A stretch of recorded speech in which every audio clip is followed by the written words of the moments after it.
ওয়াল্লাযী নাফসি বিয়াদি, যেই মালিকের হাতে আমার প্রাণ, ওই মালিকের কসম করে বলছি, লা ইয়াতিয়ান্না আলান নাস জামান, মানুষের নিকট এমন একটা সময় আসবে, লা ইয়াদরি, মানুষ জানবে না, আল বাতিলু, যেই লোকটা হত্যা করবে, ফি আইয়ি শাইইন কতাল, কোন অপরাধে আমি মানুষটাকে হত্যা করলাম,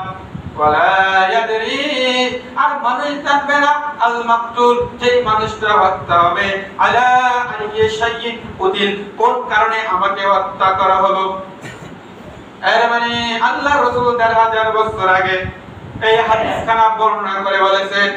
নিঃসন্দেহে এমন একটা যুগ তোমাদের নিকট পদার্পণ করবে, একটা যুগের আগমন করবে, ওই যুগটা যখন আগমন করবে এমন একটা বিশৃঙ্খলা পরিবেশ তোমাদের মাঝে তৈরি হবে, যেই মানুষটা হত্যা করবে সে জানবে না আমি ওই মানুষটাকে কেন হত্যা করি, আর যেই মানুষটা হত্যা হবে ওই মানুষটাও জানবে না কোন অপরাধের কারণে আমাকে হত্যা করা হয়েছে।